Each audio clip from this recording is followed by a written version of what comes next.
चर्चा चौराहे की अगली कड़ी में मैं इस वक्त भिलाई के सुपेला चौक के पास हूँ। मेरे पीछे 4 कदम की दूरी पर सुपेला चौक है और आप देख सकते हैं यहाँ पर ट्रैफिक का कितना अंबार है और लगातार ट्रैफिक की कोई व्यवस्था नहीं है। चारों साइड से गाड़ियाँ आ जा रही हैं और सबसे बड़ी बात, आप मेरे पीछे ये जो निर्माण कार्य देख पा रहे होंगे, ये फ्लाईओवर निर्माण कार्य हो रहा है बहुत लंबे समय से। और भिलाई के कुछ लोग हैं मेरे साथ में, उनसे बात करने की शुरुआत करूँगा। दादा ये बताएंगे, यहाँ जो भिलाई है, आपको लगता है कि ये कई लोगों ने कहा कि स्मार्ट सिटी बनाएंगे, लगता है कहीं से? सर अभी की जो स्थिति है उस पर कुछ बोलना मुश्किल है कि स्मार्ट सिटी बनेगी। सबसे पहली जो व्यवस्था है, भीड़ भाड़ ज़्यादा है, गाड़ियाँ जाम होती है, ट्रैफिक रुकते हैं, डस्ट ज़्यादा हो रहा है, ले दे के गड्ढे बड़े बड़े हो गए और कंपनी वाले थोड़ा बहुत काम करवा देते हैं, फिर भी गड्ढे हो जा रहे हैं। कोई चलने के लिए फुर्सत ही नहीं है आप लोगों के पास। यहाँ जो ट्रैफिक जाम की समस्या बता रहे हैं, साथ साथ जो प्रदूषण का स्तर है, अगर आप यहाँ से सफ़र करते होंगे तो वो प्रदूषण का स्तर कितना बड़ा रहता है? सर मतलब क्या है, गाड़ियाँ आगे चल रही है, ट्रक चल रहा है, धूल उड़ती है तो पीछे वाले को थोड़ा कम ही दिखाई देता है क्योंकि डस्ट है सामने बहुत सारा। अब झाड़ुओं भी लगती है, सफाई भी होती है, लेकिन फिर भी डस्ट तो डस्ट है। गाड़ियाँ लगातार 24 घंटे चल रही है, जी रोड है। आप जब भिलाई से गुजरते हो क्या क्या देखते हो? आप जब भिलाई में गुजरते हो? यहीं रहता हूँ, सुपेला चौक में जॉब करता हूँ, तो गुजरना क्या, डेली सुपेला ही आना है, तो देखता हूँ यही डेली से 2-3 साल तो हो गया लगभग ये धूल धक्कड़, वाहन, ट्रैफिक, ये सब स्थिति भी देखने को मिल रही है। आए दिन 1-2 घंटे बाद फिर लग जाएगा। अभी शाम को तो हर आधा 1 घंटे में 1-1 घंटा, 1.5 घंटा जाम लगा रहता है। अभी जैसे चुनाव आ रहे हैं तो आपको लगता है ये कहीं से भिलाई को, जो नेता हैं जो पहले के जो यहाँ जीत कर आए, उन्होंने भिलाई के लिए कुछ काम किया, ऐसा लगता है? मुझे तो नहीं लग रहा कि कुछ किया होगा। अगर किया होता ना तो ये जो इतना लंबा काम चल रहा है इसमें टाइम लग रहा है, कुछ प्रोग्रेस दिख ही नहीं रहा है, वरना जल्दी से होता। ये लग रहा है पुराना ही काम है तो पुराना ही पड़ा रहेगा। और भैया मैं आप लोग से भी बात करना चाहूँगा। आप लोग भिलाई की सड़क में यहाँ से गुजरते हैं? यहाँ से लेकर रायपुर तक जाती है सड़क और निर्माण कार्य चल रहा है, कितना तकलीफ होता है यहाँ से गुजरना? सर तकलीफ के साथ साथ कितनी मौतें हो गई, कितने माँ बाप बिना बच्चे के हो गए। ये व्यवस्था जो है, जो कंस्ट्रक्शन करने वाला है उसको बहुत अच्छे से और बहुत सुसज्जित ढंग से इस रास्ते को चलाना चाहिए। यहाँ से लेके वहाँ तक इतनी धूल उड़ती है कि आप पीछे आएंगे गाड़ी के तो आपको रोड नज़र नहीं आएगी, सामने गाड़ी में टकरा जाती है गाड़ियाँ, कितनी मौतें। चुनाव में तो कई समय से चला आ रहा भाई साहब, बहुत सारे लोग नेता कहते हैं कि हम भिलाई को ऐसा बदल देंगे, वैसा बदल देंगे, करोड़ों रुपए का फंड भी आता है। भाई साहब जो नेता है ना, पहले उनको अपनी जेब दिखती है, उसके बाद जनता दिखती है। आप एक बात बताइए, जनता की कहीं कोई भलाई हुई है आज तक? आज तक किसी भी गरीब आदमी बेचारा फुटपाथ पे मर जाता है, लेकिन नेता उसको आकर नहीं ले जाता है कि भाई चल हॉस्पिटल लेके चले जाएं, अपने खर्चे से आपका इलाज करा दें। नेता सिर्फ अपने लिए बनते हैं। आप जैसे यहाँ से जब बता रहे गुजरते हैं तो जो धूल दूषित वातावरण के कारण ये मान के चलिए कि डॉक्टरों के पास भी जाना पड़ता होगा समय समय पर? अब अपना तो ऐसा है कि अंग है तो, और जो बीमार लोग हैं वो जाते होंगे, अपन तो अभी डॉक्टर के यहाँ तो नहीं गए कि धूल के चक्कर में, क्योंकि डेली मेहनत करने वाले जो रहते ज़्यादा बीमार, एसी वालों को प्रॉब्लम ये ज़्यादा होती है। अगर वो गाड़ी से जाएंगे ना तो वो पक्का डॉक्टर के यहाँ। सरकार को क्या कहना चाहते हो? अभी निगम चुनाव आने वाले, भिलाई में भी चुनाव होने। भाई यही है कि जो अपना काम है वो जो बखूबी अपना काम ही निभाए ना, जो दिए सरकार का है जिसका जिम्मेदारी से, तो सब काम बराबर सही हो, पर वो तो किसी को करना नहीं है। तो अब आपकी क्या पीड़ा है दादा? यहाँ से गुजरते हैं तो आपकी क्या पीड़ा है? यहाँ पे धूल हमेशा उड़ते रहती है और ये साल भर से हमें बहुत प्रॉब्लम हो रही है। मेरी शॉप घड़ी चौक पे है, मुझे अभी क्या बोलते हैं, एलर्जी का प्रॉब्लम हो गया है। हमेशा खांसी, मेरे को गले में टॉन्सिल बढ़ा रहता है और ये 1 साल से प्रॉब्लम चले आ रहा है। पता नहीं अब कब तक ये ठीक होगा। मेयर चुनाव की बात रहे या फिर जो स्टेट की इश्यूज़ रहे हैं या फिर जो सेंट्रलाइज जो कमान काम करता है, वो कहता है किसी भी शहर को बहुत अच्छा और बेहतर बनाना है, मतलब पर्यावरण में बहुत अच्छा, शिक्षा के स्तर में बहुत अच्छा और ट्रैफिक कंट्रोल में बहुत अच्छा। यहाँ भी कई नेता चुने गए, कई बार बोले गए और हर बार एक ही प्रोजेक्ट सामने आता है, स्मार्ट सिटी, हम बनाएंगे स्मार्ट सिटी। सर हो ही नहीं सकता। एक बात ये बताइए, स्मार्ट सिटी बनने के लिए सभी नेता को एकजुट होकर के काम करना पड़ेगा, लेकिन यहाँ तो अपनी ही सरकार है, सब आपस में लड़ रहे हैं। कोई ये नहीं सोच रहा है कि क्या बोलते हैं, नहीं नहीं चलो ठीक है यार, कांग्रेस की गवर्नमेंट है तो सब कोई एक साथ मिल करके काम करें।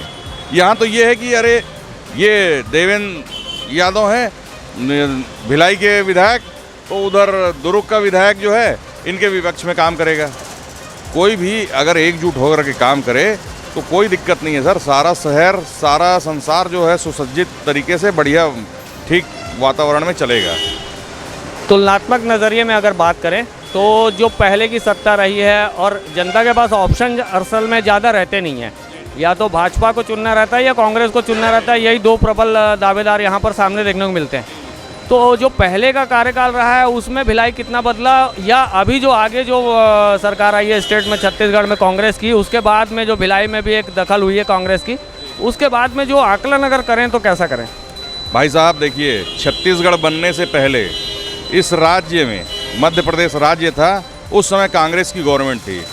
उस समय ये भिलाई, दुर्ग, रायपुर, पूरे छत्तीसगढ़ की ऐसी हालत थी, सारी जगह की सड़कें, सारी चीज़ अस्त व्यस्त थे, किसी चीज़ की कोई सुसज्जता नहीं थी।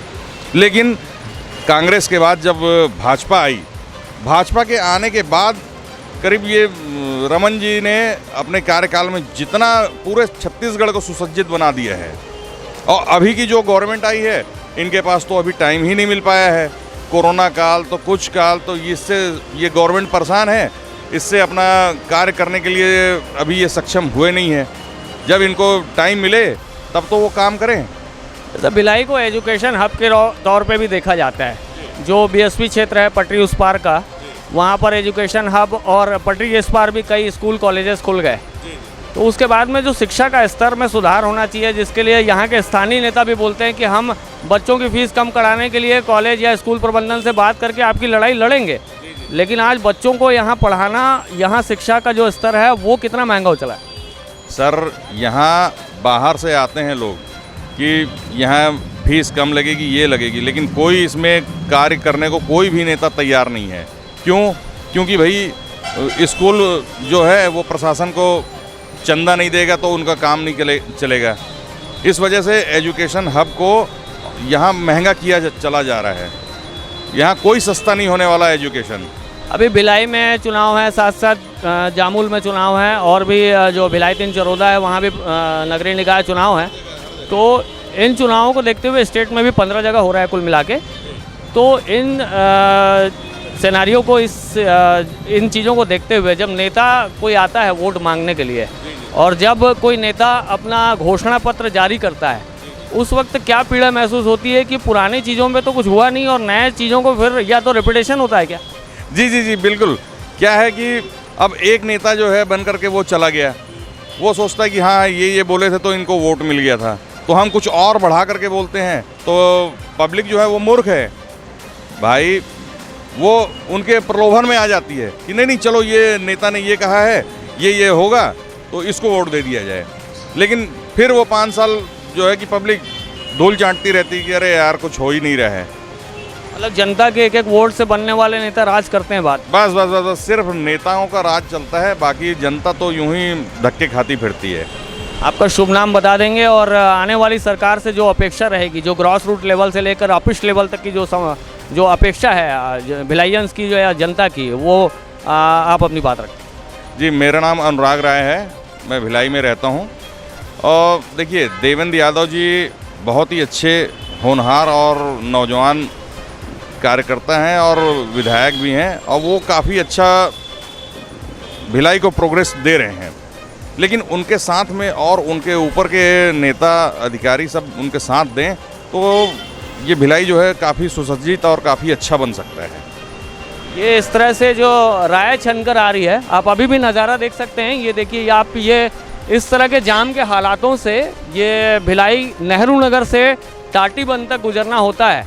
हालांकि कंस्ट्रक्टिव वर्क चल रहा है, ऊपर से जो फ्लाईओवर का निर्माण कार्य जो चल रहा है उसकी वजह से भी ट्रबल्स आते हैं, लेकिन उसका एक सप्लीमेंट रास्ता ज़रूर निकाला जाना चाहिए। जब ट्रैफिक का दबाव कई सालों में यहाँ पर इतना बढ़ चुका है और लगातार जाम की स्थिति, पहले रायपुर अगर टच करना रहता था भिलाई से तो मुश्किल से पौन घंटा या 35-40 मिनट का सफ़र हुआ करता था। लेकिन अगर आज की कंडीशन में आपको रायपुर जाना हुआ तो आप धूल से नहा चुके होंगे, आप कोई ना कोई श्वसन की बीमारियों से ग्रस्त होते जाएंगे।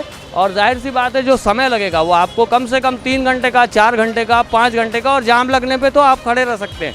तो इन समस्याओं से लगातार भिलाई की जनता को दो चार होना पड़ रहा है।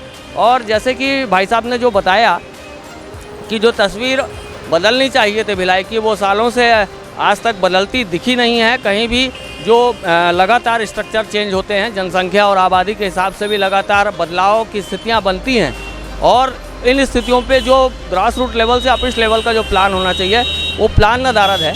जो जीत कर आते हैं वो सत्ता पे बैठते हैं, और सत्ता पे बैठने के बाद वो एक राजा की तरह होते हैं, और उसके बाद वही राजा फिर अगले 5 सालों के बाद फिर दरवाजे पे आते हैं और कहते हैं कि हम भिलाई को ज़रूर इस बार स्मार्ट सिटी बनाएंगे और भिलाई एक चमकते दमकते रूप में दिखेगा। तो आपको हमारा ये प्रोग्राम अगर अच्छा लग रहा है तो इस प्रोग्राम को आगे बढ़ा दीजिए। हमारी प्रोग्राम को अगर आप लाइक कर दें, और अगर आपकी कोई राय हो तो अपने वीडियो के नीचे, हमारे वीडियो के नीचे कमेंट बॉक्स में ज़रूर अपनी राय ज़रूर लिखें कि आपको भिलाई कैसा चाहिए और वहाँ की सियासत और वहाँ के जो सत्ताधारी तंत्र है वो कैसा चाहिए। नेशन फर्स्ट ABK न्यूज़ के लिए छत्तीसगढ़ के भिलाई के सुपेला इलाके से चर्चा चौराहे की बात कर रहा हूं मैं, शशिकांत तिवारी, अपने सहयोगी लाला सिंह ठाकुर के साथ।